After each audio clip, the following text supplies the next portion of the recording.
Hi hello friends, welcome to orchard channel. இன்றைக்கி நம்ம பார்க்க போகிறது திரு இருதயங்களின் பேராலயம் தூத்துக்குடி. இதனுடைய வரலாறையும் சிறப்புகளையும் நம்ம இப்போ பார்க்கலாம். இதனுடைய சிறப்பு பெயர் சின்ன கோயில் என்பதாகும். காரண பெயர் மேட்ராசன கோயில் என்றும் அழைக்கப்படுகிறது. இதனுடைய அர்ச்சிப்பு 5/1/1849 அர்ச்சிப்பும் திறப்பும் மேதகு ஆயர் கனோஸ்னால் திறக்கப்பட்டது. இயேசுவின் திரு இருதயம், மரியாயின் மாசற்ற இதய கோயில், மறைமாவட்டம் உருவானது, இதெல்லாம் இதனுடைய சிறப்பம்சமாகும்.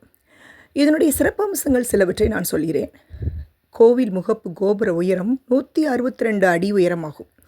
கோவிலின் நீளம் 150 அடியும் அகலம் 96 அடியும் மத்திய பாகம் 64 அடியும் உள்ளது. தூத்துக்குடியில் இருப்பதனால் எல்லாருமே செல்வதற்கு எளிதாக இருக்கும். முத்துச்செப்பி வடிவில் நற்கருணை பிழை உள்ளது. புனித பிதோனரின் திருப்பண்டங்கள், மண்டை ஓடு, எலும்புக்கூடு, குருதி தோய்ந்த மண் அடங்கிய பெட்டகம் இங்கு வைக்கப்பட்டுள்ளது.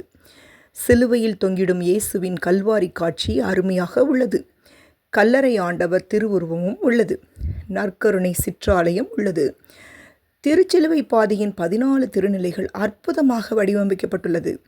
12 திருத்தூதர்களின் திருவுருவங்களும் அவர்களின் அடையாள சின்னங்களும் கொண்ட 12 தூண்களும் அருமையாக உள்ளது. இயேசுவின் 7 இறுதி வாக்கியங்களும் அருமையாக உள்ளது. அனைவரும் இந்த ஆலயத்திற்கு சென்று நன்மை பெறுவோமாக. ஆமென்.